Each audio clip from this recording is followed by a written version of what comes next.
देशामध्ये कोरोनाचे 1081 सक्रिय रुग्ण, आतापर्यंत कोरोनामुळे 14 जणांचा तर महाराष्ट्रामध्ये 6 जणांचा मृत्यू।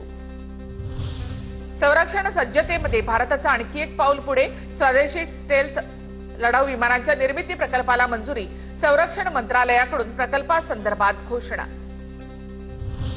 अभिनेत्री दीपिका कक्करला कर्करोगाची लागण, दीपिकाने सोशल मीडियावर पोस्ट करत चाहत्यांना माहिती दिली।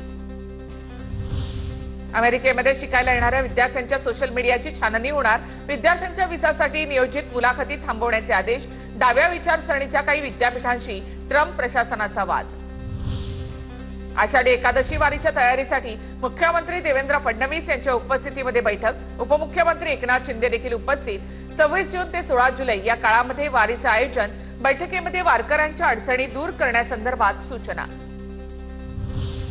सिंधुदुर्गमधील करूळ घाटामध्ये डोझर घेऊन जाणाऱ्या कंटेनरने घेतला पेट, आगीमध्ये कंटेनर जळून खाक तर डोझरचे नुकसान, सुदैवाने जीवितहानी नाही। पाक सीमेवरील राज्यांमध्ये उद्या मॉकड्रिल, गुजरात, पंजाब, राजस्थानसह जम्मू काश्मीरमध्ये लोकांना सतर्क राहण्याच्या सूचना।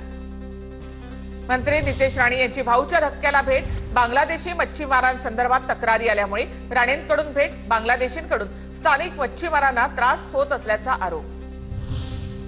कर्नल कुरेशी यांच्याबाबत वादग्रस्त वक्तव्य प्रकरणी मंत्री विजय शहा यांच्या अटकेवरील स्थगिती कायम, सुप्रीम कोर्टाने एसआयटीला चौकशीसाठी वेळ दिला।